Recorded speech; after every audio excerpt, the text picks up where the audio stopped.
Hello and welcome to the LRM podcast, sponsored by Adrian Flux Insurance. I'm Martin Dominy, And I'm Steve Miller. and you join us for an hour of chat about Land Rovers and everything to do with owning them.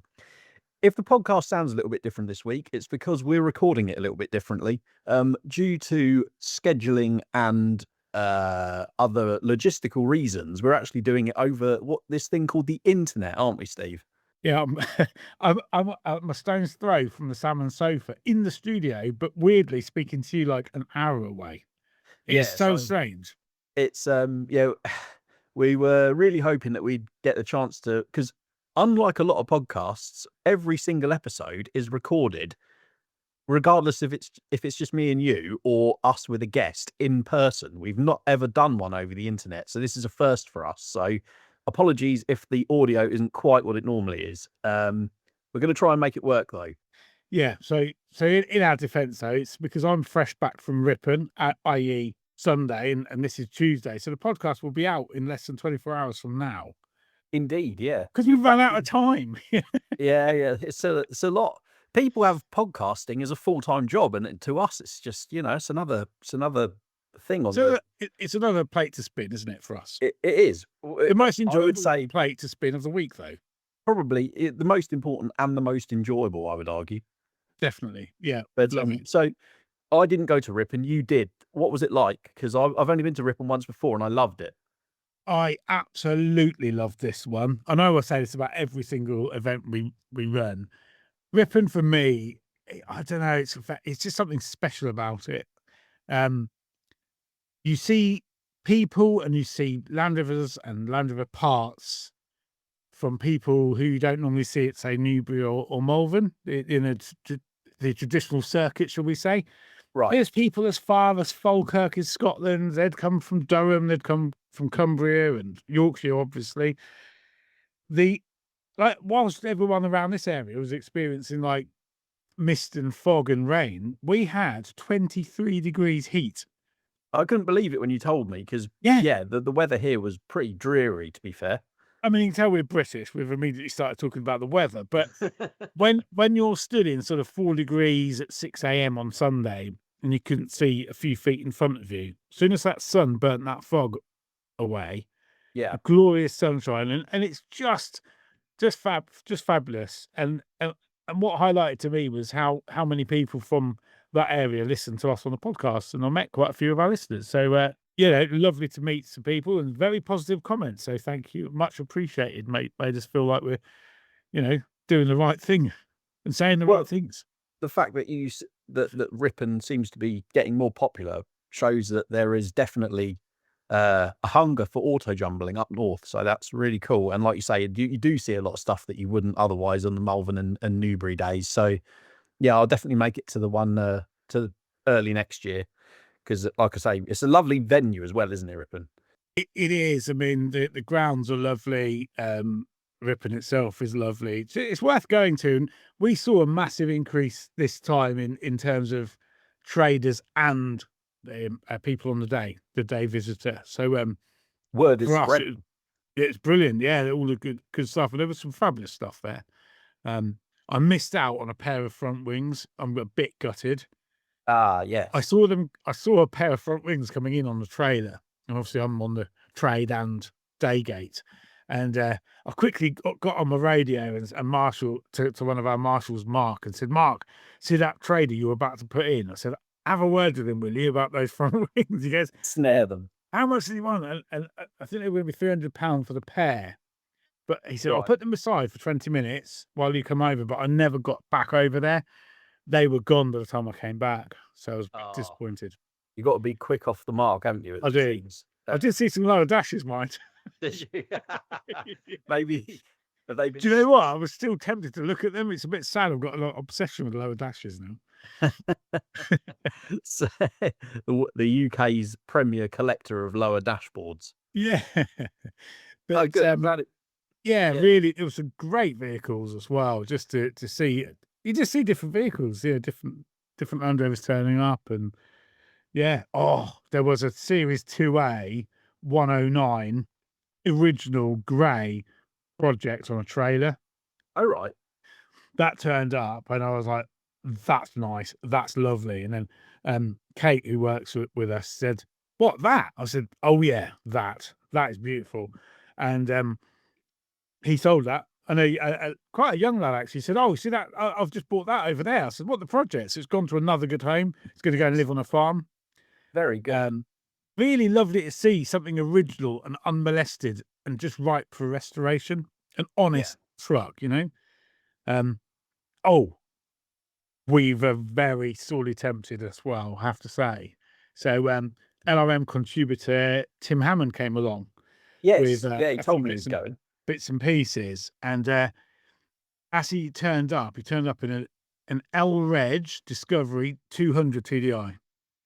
So it was registered in January 1994. Totally 3-door, totally original, and unmolested. And he had a price tag in it of 4,995. So my wife Louise was working on the pay gate alongside me, and she said, I said, "Look away now." And she said, obviously she looked straight at it. I tell you what, I would have wanted that. I did want that. That's actually, I mean, knowing it's coming from Tim, it'll be top notch anyway, because everything he does is right. But that's actually seems like quite sensible money for one of them at the moment. So he essentially, there's a guy that said he was going to have it, providing he didn't get kind of the money he was after at Ripon, and it did. It was like a proper head turner of a Land Rover, because you don't often see them unmolested like that anymore. Yeah. And it, had a little bit of lack appeal on the bonnet, like a proper, honest, classic car. And if I didn't have my 90 in a project, I would have bought that immediately. And if you didn't have a bill coming for your beloved Jag. Oh, Shall we get well, onto the Jag? do you know what, mate? I've said on this podcast, haven't I, about running a Discovery 3 and having to rely on a local garage, a local specialist to look after it, and it being the most expensive motoring I've ever done. Yeah. Do you know what, right? This Jag, it's a premium car. It's an XK, 2010, full JLR service history, and then obviously specialist since in the last sort of 5 or 6 years. Yeah. It's 5-litre naturally aspirated V8, so it's the same engine that would appear in Discovery 4 import. Discovery 4 import. So it's not Range Rover a Sport. non-supercharged. Yeah. Oh, talking of which, can I just chip in quickly? We were put right. I said I saw that V6 Discovery 3 in Rhodes. Yes. Yeah. And we speculated thinking it was a Jaguar engine. Someone has commented on the podcast on YouTube and said, actually, it's the petrol V6 using the Discovery 3 was a Ford unit. It was a 4-litre Cologne engine. And the V6 in the F-Type and later Discoveries was the AJ126, which was the Jaguar type. So we were wrong. It's actually a Ford engine. So thanks for putting us right on YouTube. Oh, well, there you go. Sorry to interrupt, but I Every thought day is a school day for us as well, isn't it? Yeah. So the Jag has sprung a coolant leak. Right. And I took it to a local mechanic who said, "Oh yeah, water pump, they all do that." And I thought, that's strange, because it only had one like 20,000 miles ago before my ownership. Did that, and it's remained the same coolant drop level since. So it's worth keeping an eye on things like this, whether it be a Land Rover or your daily car. But it was using like 400 mil of coolant every 200 miles. Right. So enough to worry, and it's going somewhere. It transpires it's one of the coolant hoses at the front, I think it's the output one, that sits in the inlet manifold at the front. Okay. So the inlet manifold has to come off to find. It's plastic pipe essentially, and they go brittle and they have a crack, and they can let go stratospheric, and just dump all its coolant. So I've caught it in time. It's going to be done. The bill's going to be £750 plus the VAT for just that. It's quite it's quite in depth. Yeah. And then I had the gearbox service done on it, which is a ZF box, the same as D3s and D4s, isn't it? So sealed ZF 6 HP. Yeah, so sealed for life, which technically isn't. So I wanted the gears to change a bit more smoothly. I thought it felt like it was time. And also a main service. So I'm probably in for a couple of grand worth of bill. Yeah. But this And is the thing, isn't it? And people get so tempted. I mean, that what you paid for that car a couple of years ago. When was it? 3 years ago now? 2.5 years ago, yeah. Was indicative of the car it was, the condition it was in, which was excellent. Oh, yeah. And like, but it's still a fraction of what it would have cost new. And that's what people, I think it's so easy to fall into that trap when you see stuff like older stuff that comes up for sale on like eBay or Facebook and you go, wow, that's so much car for the money. It is, but it still needs the same amount of maintenance and attention as it does when it was brand new. It is essentially the car version of an aging, because 2010 Discovery 4 or an L322, something of that ilk. It's exactly the same because it has the same quirks as a Land Rover. It's a JLR product, of course it does. I jump. I don't know. I might have mentioned this on the podcast before, but I jumped in it probably a month ago, and I thought, well, I need to get my hair cut because, my quiff was touching the roof. Well, it wasn't that. It was the headliner decided to just one day give up, just like it does in a Land Rover. That was a £400 replacement. Yeah. So that with tyres plus servicing, you're in for now £3,000 on a car that costs £700 odd to tax and 400 for me, 450 odd pounds a year to insure because I'm old, older. And then you start to work out, I've done 6,000 miles in 2.5 years. It's like almost it's £1 a mile before I put fuel in it. It is And not cheap motoring, is it? But it is a lovely car. It's one of them. If you like what you drive enough, it's still worth it. oh yeah, I'm not going to turn my back on it. Yeah. That's the thing. I'm not going to go, oh, it's costing me a fortune, but next year it might not, may or may not cost anything, apart from a normal just oil service or something. But Yeah. it didn't cost anything last year.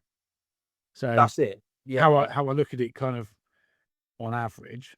But anyway, it reminded me of the days where I had a Discovery 3 and it was costing an absolute fortune to sort of keep on top of and to keep it in the condition I want it to be in. Yeah. Yeah, because that's the other thing you notice, and you see it a lot sort of older as they fall into sort of workhorse territory, like for people use them as vans or just cheap hacks. When anything of that sort of era gets a bit dog-eared, it looks really rough really quickly. Yeah, you've got to keep on top of it. So, it made me quite envious of people like you really, I suppose, who's got skills to, if that was your car and the coolant was leaking, you'd probably have a go yourself. And Yeah.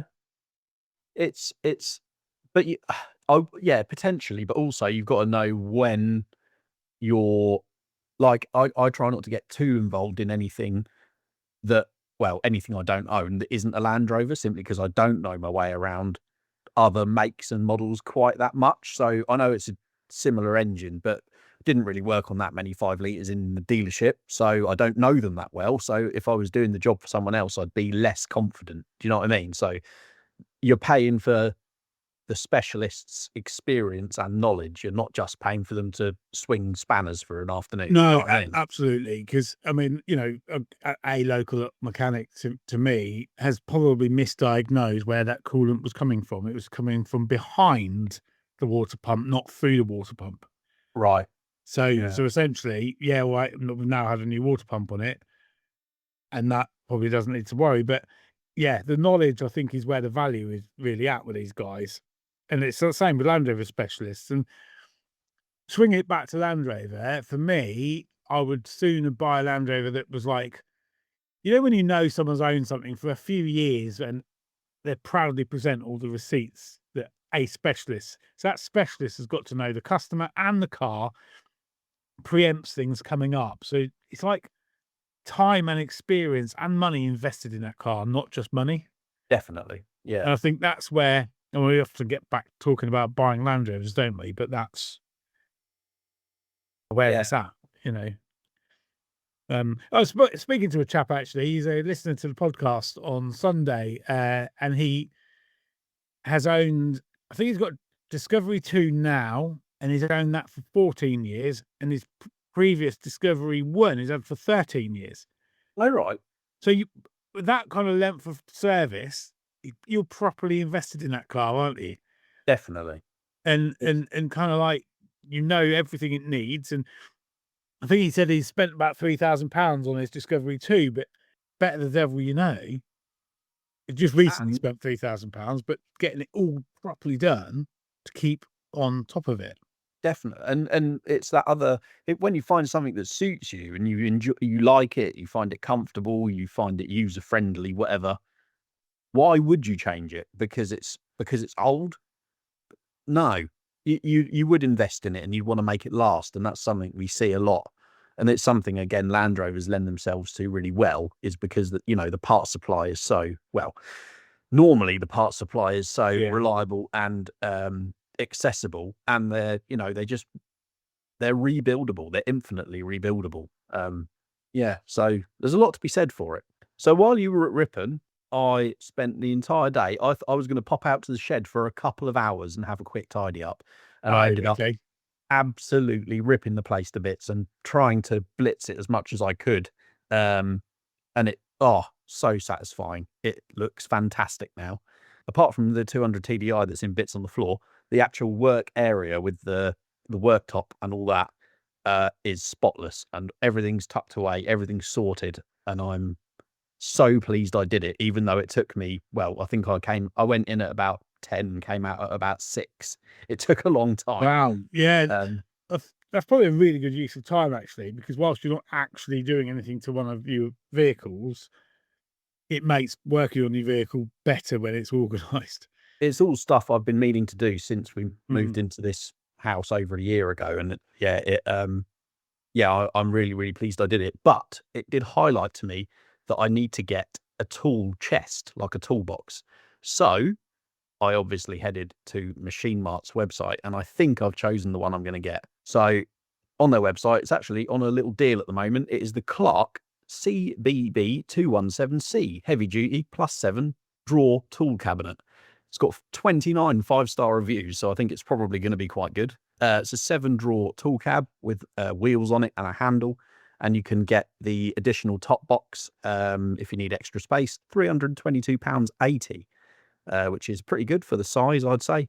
So yeah, if you need a toolbox, there's a huge range of them on Machine Mart's website. Head over there, have a little look, and see what suits you. They've got loads of different brands on there, loads of different sizes, and you can, of course, customize your tool storage to exactly what you need.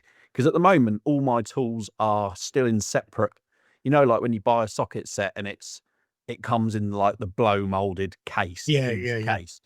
Everything's still in them, which is great if you're taking them out and going out to work on something, like I did that Series 2 for that wedding. That was really convenient. But when you're at home, it isn't. So yeah, I do want to invest in a better sort of on-site storage for tools, and I think that's probably what I'll go for. But And yeah, you get familiar with which drawer holds which things, and that's the thing, isn't it? When you're in and out of them all the time. So I've got one very similar to that, the free stackable type thing, isn't it? yeah, that's it. With Yeah, sort of soft closing drawers and things, but I've run out of room, actually, because it's like a shed, isn't it? However big your shed is, you'll run out of room. yes, So, indeed. yeah. Yeah. But the modular nature of it is handy because you can lift the top box off and use that if you're doing something on the floor or whatever. It's all it's quite helpful. We're proud to partner with Adrian Flux, an insurance broker that specialises in covering all types of Land Rovers, including classic, ex-military, modified and Q-plated models.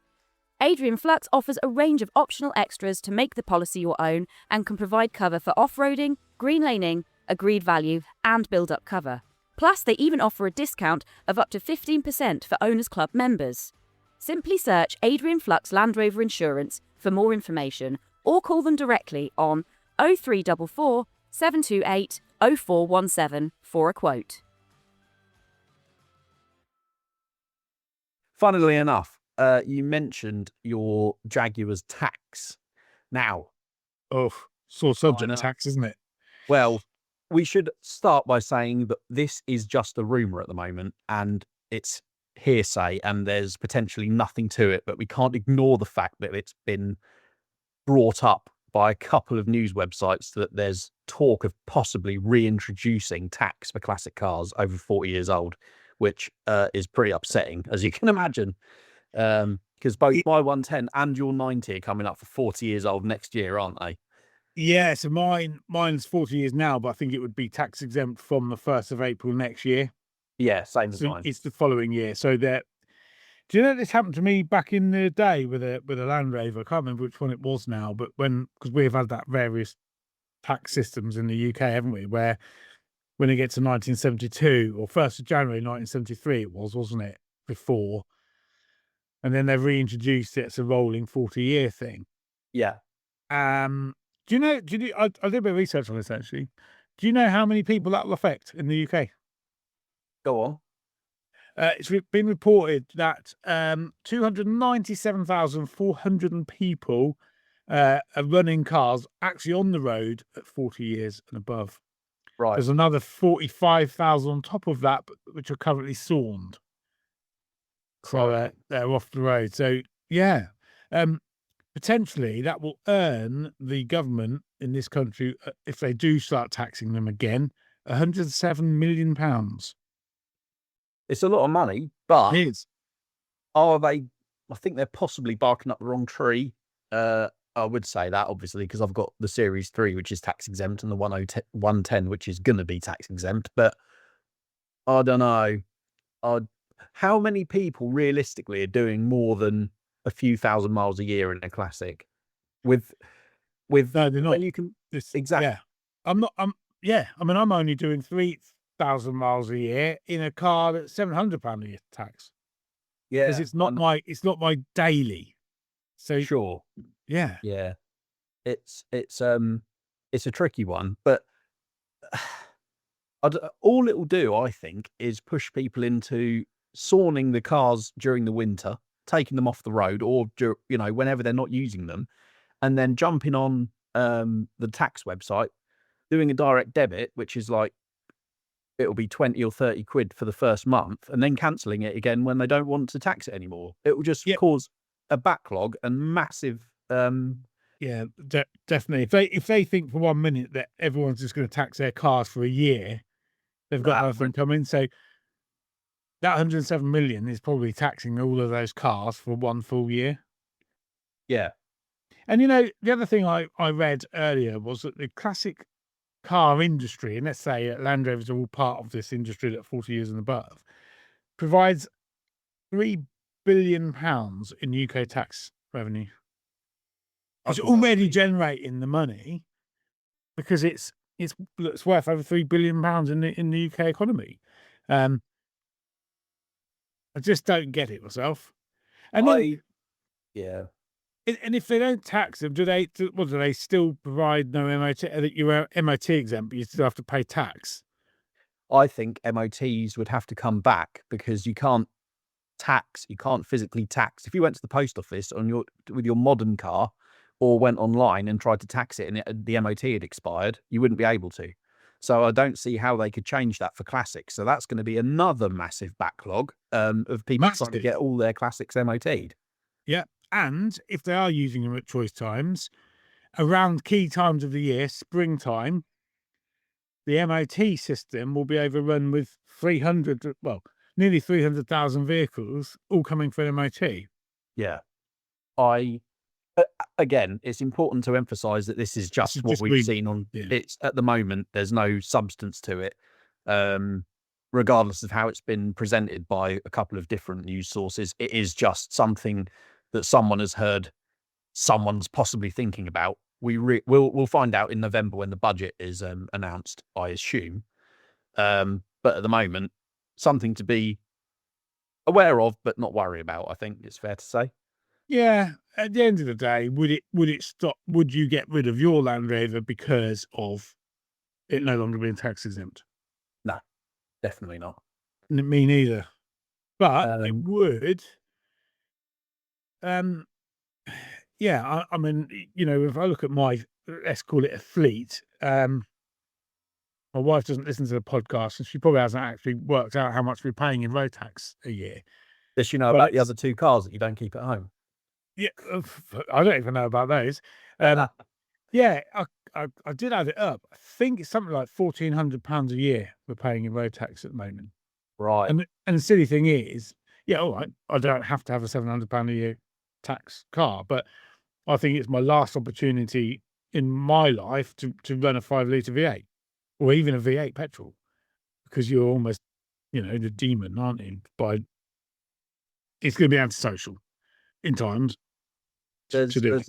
Yeah, I mean, a lot of people who are die-hard sports car fans, or real followers of certain manufacturers, are taking the opportunity now to go and buy an internal combustion engine car from their preferred brand, because it is the last hurrah probably for engines. I know there's a lot of backtracking and a lot of sort of uncertainty about sales of EVs and all this stuff. It's not something I've looked into. I don't really care, to be honest. But yeah, it's sort of the last hurrah, isn't it, for a lot of brands to sell these high powered engine, internal combustion engine vehicles, regardless of whether they're a sports car, or 4x4, or anything else. But yeah, it's funny.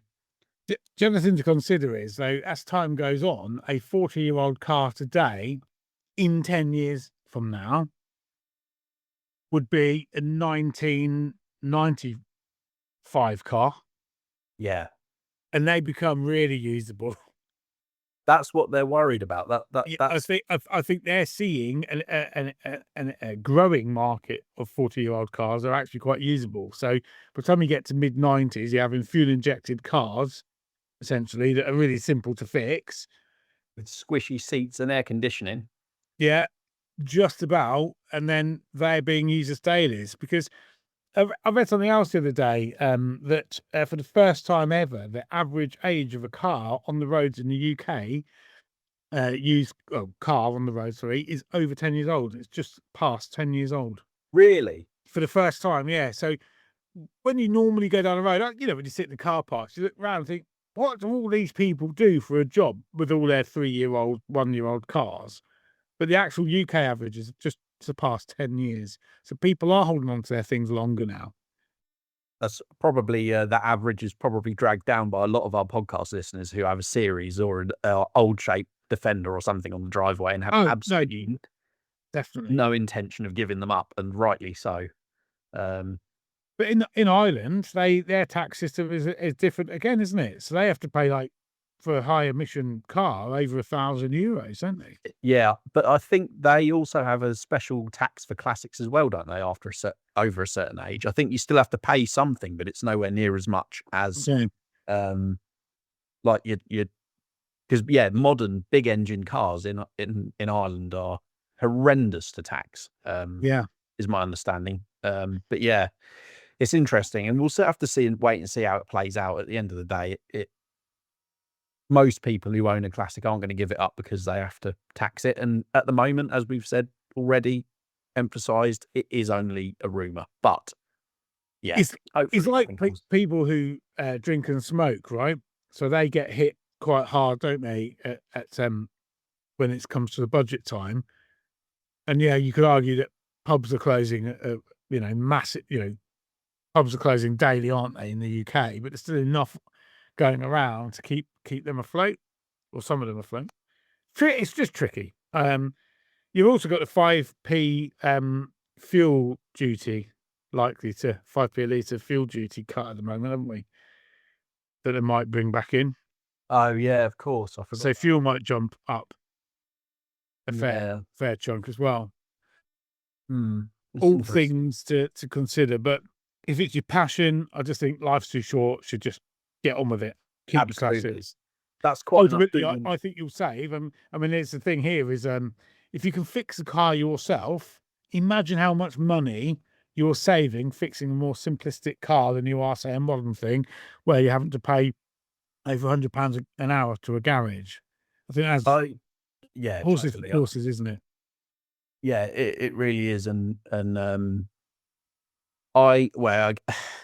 it's that whole thing, isn't it? Are people reverting back to older stuff? Are they seeing the value of simple, basic vehicles that get you around reliably and are cheap and easy to fix when the time comes? And I think possibly I'm absolutely, I love driving older stuff as well. Obviously, I'm looking out the window now, and the Series 3 and the 110 are out there, and they just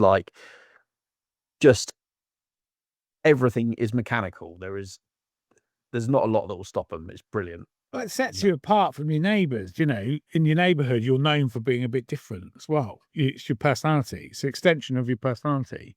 You haven't just Yeah. followed your crowds and gone into a Chinese car manufacturer and just said, "Oh, how much a month?" Just because it fits with your budget, you don't care. You know what your car is, how much tech's it got is the number one reason why younger people will go for a car these days, not The how other, much performance it has. yeah, I was going to say the other thing that I think is very easy to forget when you drive sort of more specialist type vehicles, whether that's an old Defender, a series, like the one you mentioned, Tim Hammond had an early Discovery or anything like that, three-door Freelander even. Because they're becoming all that much rarer, you might just see it as transport, but other people and like especially kids who might be into cars, they'll see that and they'll think it's absolutely awesome that they've seen that on that day. And that's something that actually is quite nice. Do you know what I mean? Like when you park in Tesco, you just think, oh, I've gone to the shop, I need to buy this, that, and the other. You're not thinking about it. But people who've walked past your car have probably gone, wow, when did I last see one of them? Or wow, he keeps that in really nice condition. Or, Yeah, we take them a bit granted, don't we?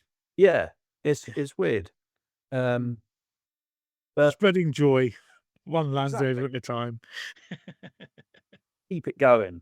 It's good. In fact, I've got a great email here from a young chap called Duncan Walkingshaw. He says, "Hi, I've recently started listening to the podcast and absolutely loving it. It's definitely helping me settle into life with a Land Rover, having very recently started to use my diesel P38 Range Rover as a daily. It promptly blew up its front drive shaft. I'm not sure it wants to be used as a car. Anyway, I bought it 4 months ago and it's been amazing apart from that. Lots of learning curves and major learning, but getting there." He says it's a bit of an upgrade from his previous Ford Fiesta. "I'm only 18 years old, which most people don't think of when you buy a 24-year-old money pit. Yet here I am loving the P38 and also have a 1989 turbo diesel 90, which he's had since he was 15 years old. And he's made good progress on that until he's went on a bit of a break with it and he hasn't been back to it since.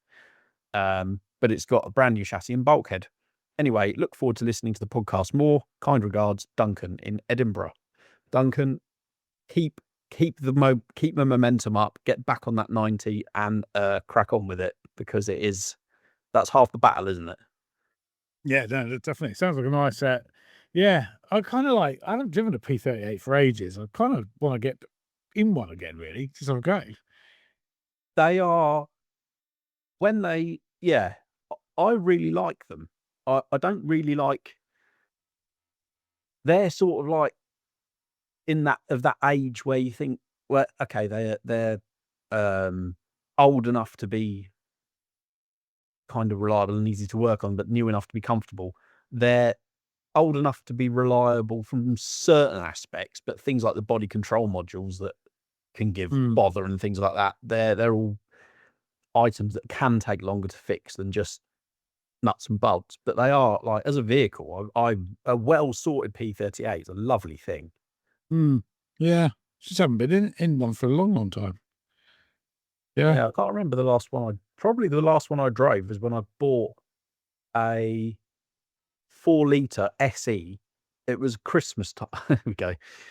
It was Christmas time a good few years ago now, and I was on Marketplace and scrolling along, and this Range Rover was on there, and it was 350 quid. And I clicked on it and thought, that can't be right. And he said, "Oh, it's non-runner, haven't got time for it.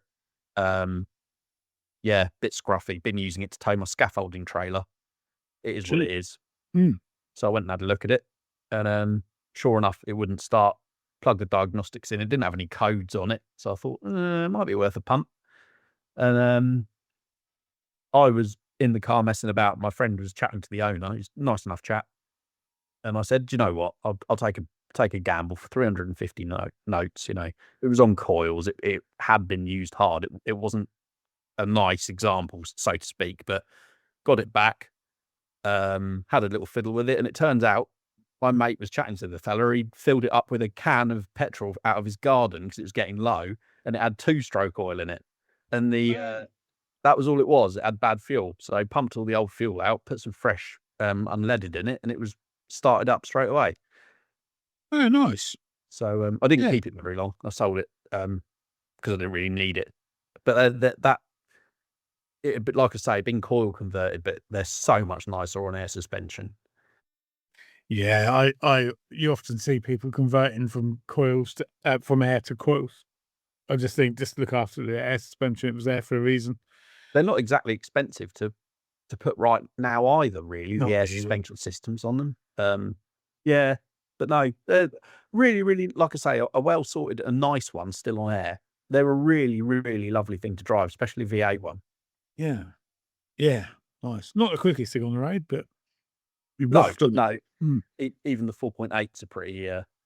4.6 is sorry. 4.6. I was going to say, which one have you been driving? No, sadly The not. poured out one. Yeah. Our friend Adam's actually been back on lamenting our lack of Range Rover chat. I don't know if you saw the email. I can't remember if I forwarded it to you or not. But I know you forwarded an email to me a minute ago, as in an hour ago. yeah, I did. That was a reply to the one that he said, "Hi Martin and Steve, just about caught up on the recent podcasts, and as usual, I've been enjoying the topics of discussion of late. However, I've noticed that you've stopped mentioning L322s and if they're a good buy or not. I know Martin has a soft spot for them. I certainly do. Well, having had a few of these over the years, I've been fancying another for a while.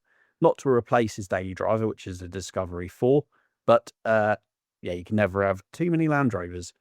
So he's been looking around and he's bought a very, very nice 4.4 TDV8 L322. No, he hasn't. He looked at a lot. He looked at a lot of 4.4s and he found some pretty rough ones that weren't quite as advertised.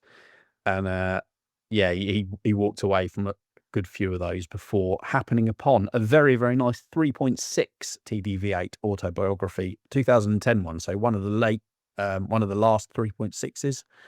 And it's had some fairly choice modifications. It's had all the gloss black stuff put on and darkened windows and stuff like that. So he's sort of peeling all that back and making it nice and standard again. So yeah, the L322 love is still burning strong, Adam. Don't worry, we just don't go on about it quite as much as we did when I was thinking about getting one. But yeah, they're a lovely car, aren't they? Yeah, do you know what? I was talking to somebody at Newbury actually who uses L322s for he's got like a plant business, he's towing big trailers and stuff. Yeah. And he's doing, and I mean, I don't think he was exaggerating when he said 60,000 miles a year he drives Wow. up and down the country. And he buys L322s for around 2,500-3,000 quid. Really? And he takes them and he gets rid of them as soon as that hits 250,000 miles. I said, why at 250? Does something happen? He goes, no, just a nice round number. And he gets 1,500 quid for them with 250,000 miles. And Right. mostly, he said Eastern Europeans will buy them and they end up in Poland. Really? Oh, Yeah. right. Okay. So he said, I can do, for 1,000 quid, you can run them. And all you've got to do, he said, is service it, change oils, and use it. He said most of the L322 problems is through lack of use, in his opinion. Yeah. Use it, change your oils, and keep going. He said they're brilliant, absolutely brilliant cars. That's all he uses. There you go. Yeah. That's it's fairly unusual, I'd say, to see one at that kind of mileage. Or Especially 250,000. the mileage he's getting rid of them at. Yeah. Yeah. No, he said they don't miss a beat. He said, but I wondered whether he was getting rid of them at 250 for a reason. He goes, no. He said it's just a nice round number, and it's just the point in which he decides to offload them. And he always has another one ready and waiting, and does a few things. And yeah, I often wonder, they have grown on me. I know a lot of people say to me, "Oh, you keep moaning about L32s," but I've not really had much experience with them. I'm sure if I drove one regularly, I'd quite enjoy it. The late ones are Mm. just fantastic. The like Adam's got the facelift 3.6 and the 4.4 and the 5 litre. That last sort of iteration of L322. Oh, they are just amazing. The quality of the materials in the interior and the way they drive, just brilliant. I'm talking myself back into thinking about one. Yeah, Stop. any minute now. I tell you, after this podcast, you're going to be straight on the internet, aren't you? Possibly. But Having a quick look. talking of Land Rovers that are for sale, I was watching Harry Metcalfe on YouTube last night, Harry's Garage, and occasionally I watch his Harry's Farm channel as well. He is selling his Series 1. Oh, okay. He's selling it at the NEC restoration show. In November, next month. That's it, yeah. It's a 1954 Series 1 86-inch. It says it's offered directly from Harry Metcalfe, founder of Evo magazine. So, yeah, I mean, there's not tons of detail about it yet. It's a very, very honest looking little thing. It's very, very nice, actually. Says he's had it since 2014. One of the first cars to appear on his Harry's Garage YouTube channel. And nicely sorted, recent top end rebuild, starts on the button and ready to be enjoyed. And it's really, really sort of honest patina short wheelbase. Do they have a guide price on it? Estimate is between 10 and 12,000. I was going to say 12. Yeah. I said more. It might do. I mean, you'd be paying more for it because the buyer's premium's 12.5% plus that. So you've got to factor that in. But yeah, it's actually really, really cool. Really, really nice little thing. So yeah, if you're a Harry's Garage fan, you could own a bit of the history of it. Very, very smart. I'm going to that show actually. I quite enjoyed that show. Keep an eye on it. See what it goes for. But yeah, that's the one we did the big Range Rover walk around on, wasn't it? Yeah, it's on YouTube, isn't it? We did like Facebook Live when the Iconic Auctions were selling off that collection of project Range Rovers mostly, wasn't it? I haven't looked what else is for sale in the auction, to be honest. Might have to have a look. A little gander at the catalogue.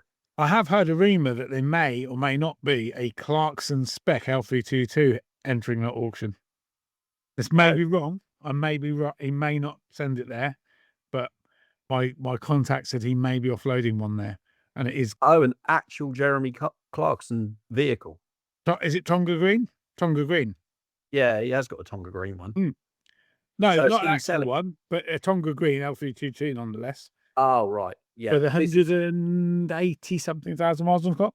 A lot of people are jumping on the fact that him and Harry Metcalfe have got green L322 TVV8s and are describing them as such in hope of getting more money for them. I don't know. There's a really cool Instagram page called L322 Marketplace, and it really goes into depth on each of the vehicles it finds, and it really breaks down all the spec. Really quite interesting. So Harry Metcalfe and Jeremy Clarkson did that video on YouTube with their L322s, didn't they?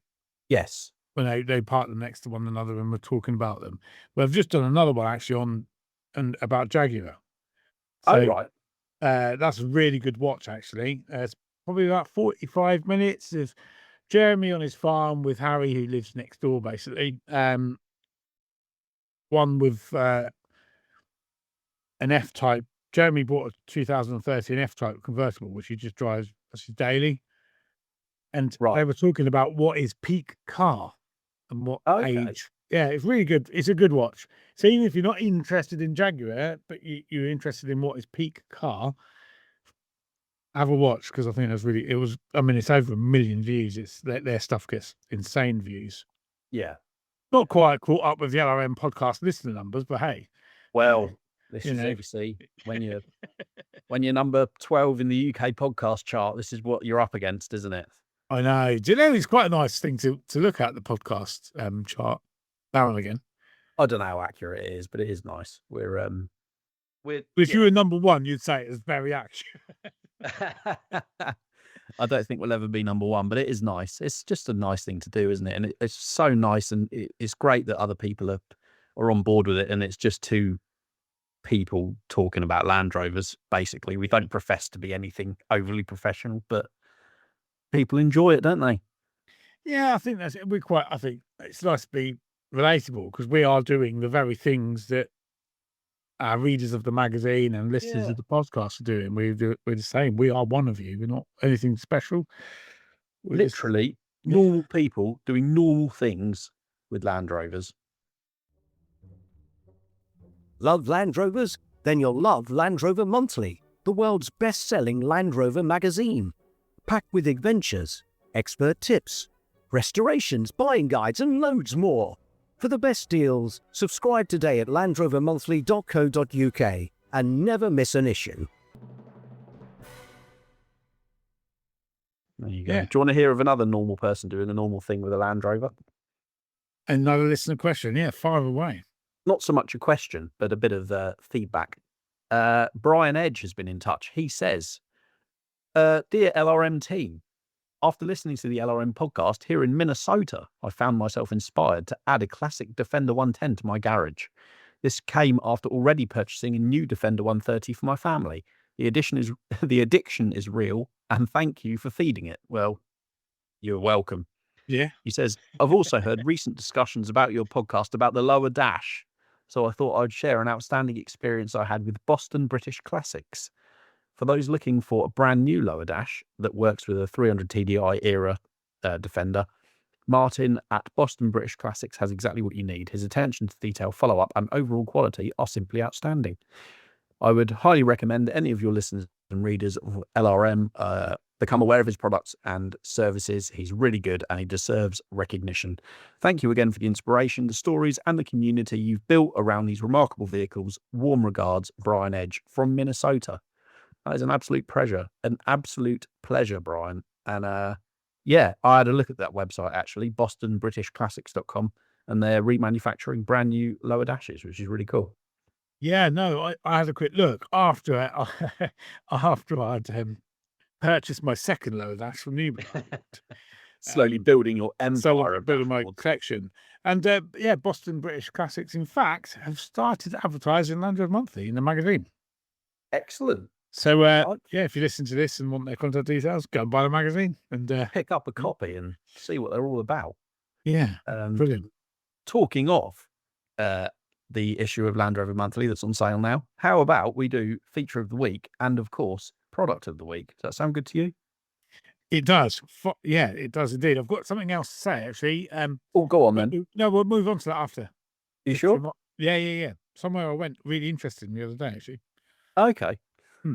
First of all right, we'll do feature of the week now. Regular listeners may know that I started a Facebook page as a bit of a joke called the XCL Appreciation Society.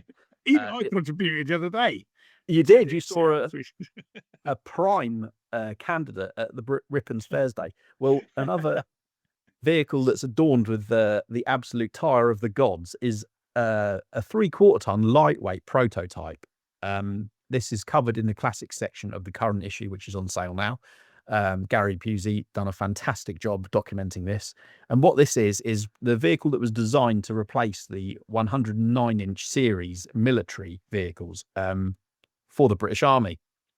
It never really got off the ground for reasons that you'll find out in the feature, but it's a really quirky, really cool looking vehicle. And its nickname is the Big Lightweight because that's essentially what it is. It's a sort of air portable style military vehicle which has been developed for the army, and it can be fitted with a variety of different setups. It can be stripped, so it can be stacked on top of each other.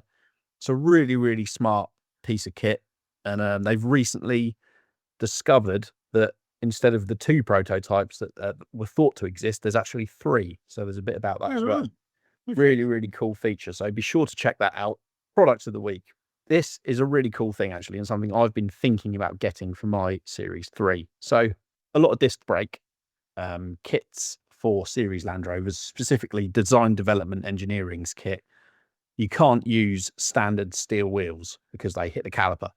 But design development engineering have just launched a standard looking wheel, which does bolt straight onto the hub and it doesn't hit anything. So you can have standard looking wheels on your series Land Rover if you've converted it to discs, which is something that's becoming a lot more popular. A few different ways of doing it.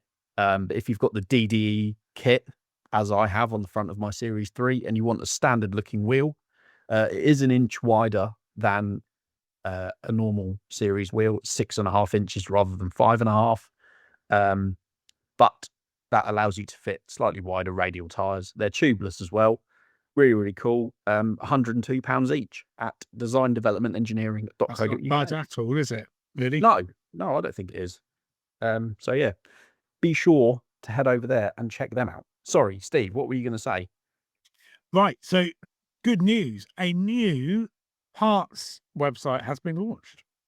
Okay. And these are from the people behind British Motor Heritage, which I went to visit the other day, and I had a tour around. So British Motor Heritage are the guys who make brand new body shells for MGs and Minis, bonnets for E-types, Oh, right. and proper old school place. So they've been in business for forever almost. And I had a look round, and they've got this fabulous operation where got all the jigs for all the wings for MGs and Minis, and these guys, it's like going back in time in there. Anyway, they saw a gap in the market for a new parts, Land Rover parts business. So they have launched a website called bmh4x4.com. The site went live yesterday, in fact. So check them out. They've got parts for all Land Rovers. You've got LCT2 and P38A are coming soon, but the rest is all on there already. Yeah, check them out and see if your model's on there. They've got some parts, accessories, special offers. If you sign up for their email, they'll keep you in the loop with other bits and pieces. But yeah, give them a whirl. They're going to run some ads in the magazine as well. So if you are subscribed to Land Rover Monthly, you'll see what they're about. But cracking place. I had a really good tour around. Just nice to see some British engineering. It is old school way, you know? Yeah, I always enjoy whenever we go anywhere, like Richards, for instance, Yeah. seeing that companies like that are still thriving, and it's great to see someone doing something new. I've actually just gone on their website, and it's really cool. It's really like intuitive, and it's really smart. It is. So, Yeah.